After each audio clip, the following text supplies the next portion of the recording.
اس قسم کے کیس ہمارے چل رہے ہیں. کئی گھنٹے ہمیں لگتے ہیں کورٹ میں انٹر ہونے سے.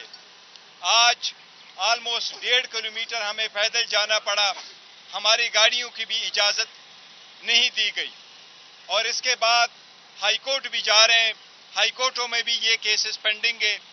دوسری طرف آپ نے حسن اور حسین کو دیکھا جو آلموسٹ 7 سال بعد پاکستان آئے, جن کے خلاف سپریم کورٹ کی فائنڈنگ ہے, جس کے خلاف جوائنٹ انویسٹیگیشن ٹیم کی رپورٹ سے جن کے خلاف ریفرنسز پینڈنگ تھے, وہ اپنے ایبسکانشن آنے کے لیے کورٹ نے اجازت بھی دے دی.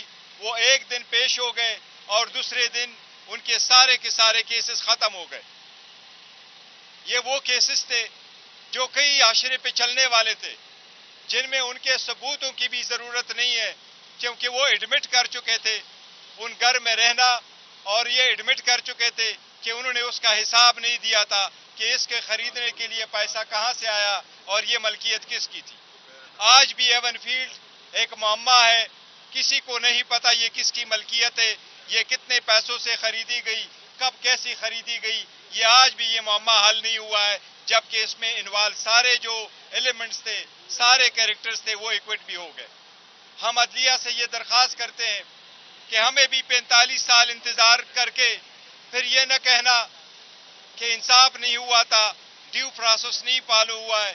آپ کے ہوتے ہوئے ہم انتظار کر رہے ہیں, عدلیہ پہ اعتماد کرتے ہیں, عدلیہ سے امید رکھے ہوئے ہیں ہمیں بھی انصاف جلد سے جلد دیا جائے, اسی طریقے سے جس طریقے سے ان لوگوں کو جلدی انصاف ملتا ہے, جبکہ ہمارے ساتھ زیادتیاں ہوئی ہیں. ساتھ ہی ساتھ خان صاحب کے ساتھ آج پولیٹیکل معاملات پہ بھی بات ہوئی ہے, اور پولیٹیکل معاملات پہ افغانستان کی سچویشن پہ بھی بڑا کنسرن ہے. افغانستان کے ساتھ ایسے معاملات کبھی پی ٹی آئی کے دور میں نہیں ہوئے, اس لیے ہم سمجھتے ہیں کہ یہ حکومت کی ناقص فارن پالیسی کی وجہ سے, ناقص پالیسی کی وجہ سے یہ سارے خدشات ایسے آتے ہیں.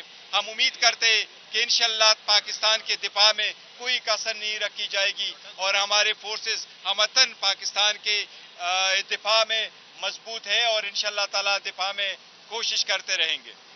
ساتھ ہی پولیٹیکل معاملات پہ خان صاحب سے ڈسکس ہوا ہے.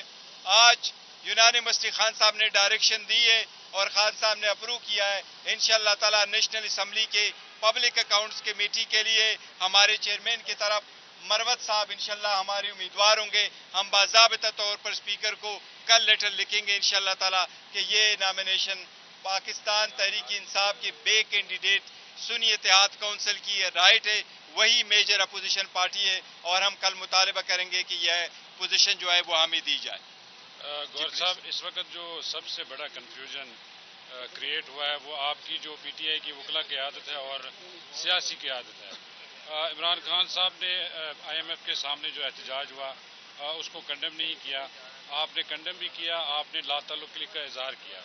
مروت صاحب نے کہا جی کے پی میں جو پی ٹی آئی کی حکومت تھی اس میں بڑی کرپشن ہوئی ہے, اس پر کیا کہیں گے؟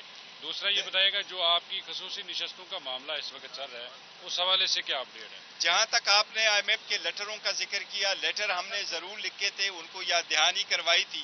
جہاں تک امریکہ میں پروٹیسٹ کی اجازت ہے, وہ اوورسیز پاکستانی اپنے ملک کے مطابق اپنا پالیٹکس کرتے ہیں.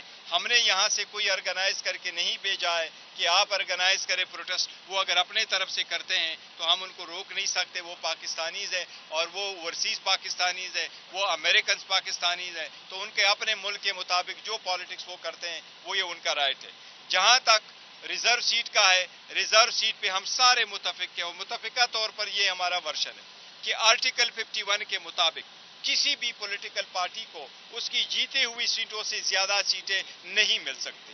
یہ پروپورشنیٹ کے قانون کے خلاف ہے کہ اگر آپ وہ سیٹیں لے کے ہم سے لے کر کے ان پارٹیز کو دے کے پی کے کی مثال لے لیں, پی کے میں 17 سیٹیں جیت چکی تھی 3 پولیٹیکل پارٹیز, آپ نے ان کو 27 اور سیٹیں دے دی ان پارٹی کو جو 17 سیٹیں اجتماعی طور پر جیت چکی ہیں. اس لیے یہ تو لاجک بھی نہیں مانتا، یہ قانون اور آئین کی بھی خلاف ورزی ہے. ہم سمجھتے ہیں انشاءاللہ تعالی عدلیہ اس پہ فیصلہ دے گی، سپریم کورٹ اس کا حل نکالے گی. یہ ہمارا رائٹ ہے اور ہمیں ملنا چاہیے. اگر پاکستان تحریک انصاف کی وومن کی ریپرزنٹیشن وہاں نہیں ہوگی تو ہم سمجھتے ہیں ایمان کمپلیٹ نہیں ہے، اسمبلی کمپلیٹ نہیں ہے. تھینک یو جی، تھینک یو.